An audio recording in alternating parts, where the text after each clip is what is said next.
Takatan na mo ba kayo manalom or mangadop ng balisa? Yan o. At sa ito, napakasarap yan kailangan. Ito rin ay na mangadop tayo ng libo o. Medyo marami na yung ating nakuhang libo o. Yan o. At sa yung ating balisa, dito sa ating spot, ito yung spot ko mga kalumad, hindi ko, ito na aking tinilang. Yan o. Santang tinilang natin at ito na, atin muna yung kukumutin natin yan ng ating sasahan or ating suka na maraming katumbaw. Yan. What's up mga kalumad? Abrin natin ang mga kalumad. Abrin natin ang ating pirtahan. Medyo madilim pa. Yan, madugom pa. Murarong pa ayok doon or pa ayok. Santang madugom pa, tatanawin natin yung ating kaldero. Ito, hindi ka talaga mamamahay. Mayroon bahaw nito. Okay. Pagkatapos ay sinirib ko na yung ating baruto. Ayan, hayag na. Ito na yung ating mga kasangkapan, ating hiraminta. Ikagarga na natin sa ating baruto. Ito, meron na, ito mga ito ang yung ating hiraminta. Yan, ating itsa. Yun ang gamit natin kagabi na maklad tayo. Ito yung ating, para hindi tayo hawin. Ito na yung ating mga kagamitan. Ito yan, ito na hiraminta ko. Yan, talagang hindi kayo magmamahay dahil masasamad ka dahil yan ang gamit natin ng padzilan. Ito, pinasakay ko na sa ating baruto, pinaandar ko na ating pambot. Papunta tayo ng dagat. Palawd muna tayo ngayon. Parang yung ating dagat ngayon ay napakalino talaga. Yan wala talagang baud. Saka wala tayong uran. Walang uran at saka walang mapaso. Ito na, ginang yan kinuha ko na yung ating hiraminta. Yan na, gamit na pamaklad ay dahil magsisisid na tayo, magsalom. Yan, nagpaypay na ako dito, nagsalom na ako. Yan, nakakuha na talaga ako ng 3 pirasong balisa. Balisa yung tawag sa amin. At ito na yung pahuli, ito dito pa Tingnan nyo mga kalumad, napakalino talaga ng tubig. Yan kalinaw yan. Ating pinaypay yan at ating pinatin, ating yan Talang nag-ugdok-ugdok talaga sila. Pasensya na po kayo dahil ito na yung ating libo. Pasensya na po kayo dahil hindi natin yan bibidyohan sa ilalim ng tubig dahil baka mabasa yung ating cellphone.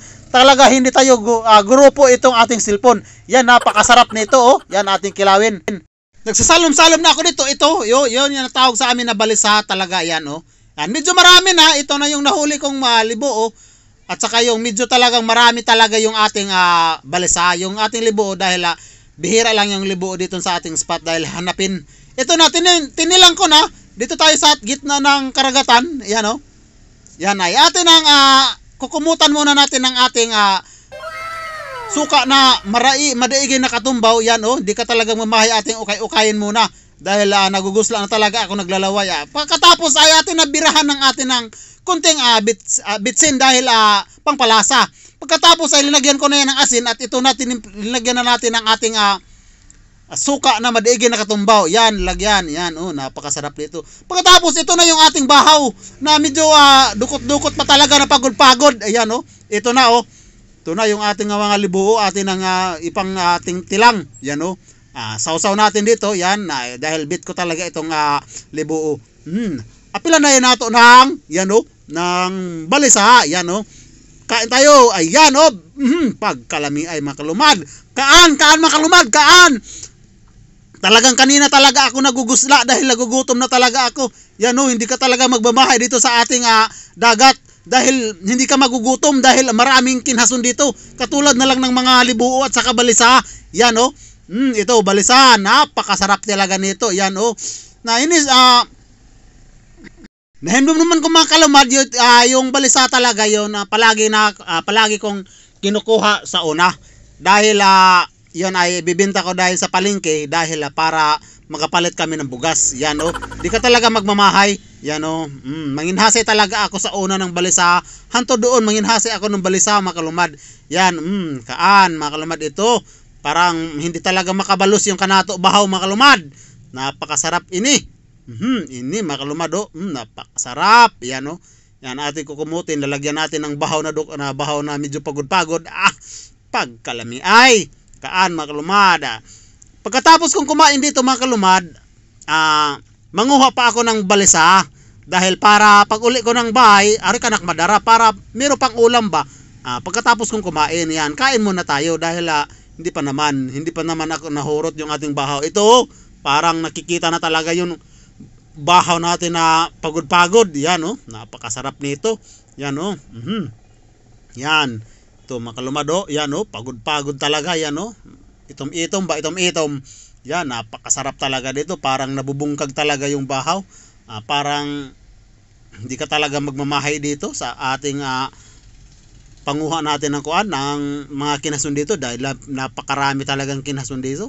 Yan oh, napakasarap. Kain mga kalumad, kain. Yan oh, ito pa oh, parang malapit na talagang maubos yung ating bahaw. Di talaga makabalus. Yan, makalumad. Yan, oh, ito pa. Napakasarap. Pasensya na po makalumad dahil lang yung isa kong alima naggugunit sa aking cellphone dahil solo adventure naman talaga to. Ako lang na hindi ko talaga ilalagay to yung ating cellphone dahil baka mabasa, mahulog sa tubig. Mapatay tayo dyan. Hindi na tayo makapag-vlog. Yan, oh. Kain. Yan. Napakasarap nito talaga. Yan. Yan, napakasarap. Kain. Kasarap talaga makalumad. Yan, napakasarap nito. Yan. To. Maraming nagko-comment mga kalumad bakit daw hindi daw ako magba-vlog dito sa dagat. Ang palaging andun ako sa itaas. Dito sa baba hindi ako nagba-vlog. Pasensya na po mga kalumad kasi na-timingan lang tayo ngayon mga kalumad dahil maganda yung ng panahon. Pagkatapos ko naman kumain makalumad, hindi na talaga nakabalos yung bahaw. Ito na oh, yung akin ng dalhin na lang. Mangunguha pa talaga ako makalumad dahil medyo malapit ang taab. Yan oh makalumad yan. Ingat kayo makalumad, mangunguha pa ako. Maraming salamat, bye bye!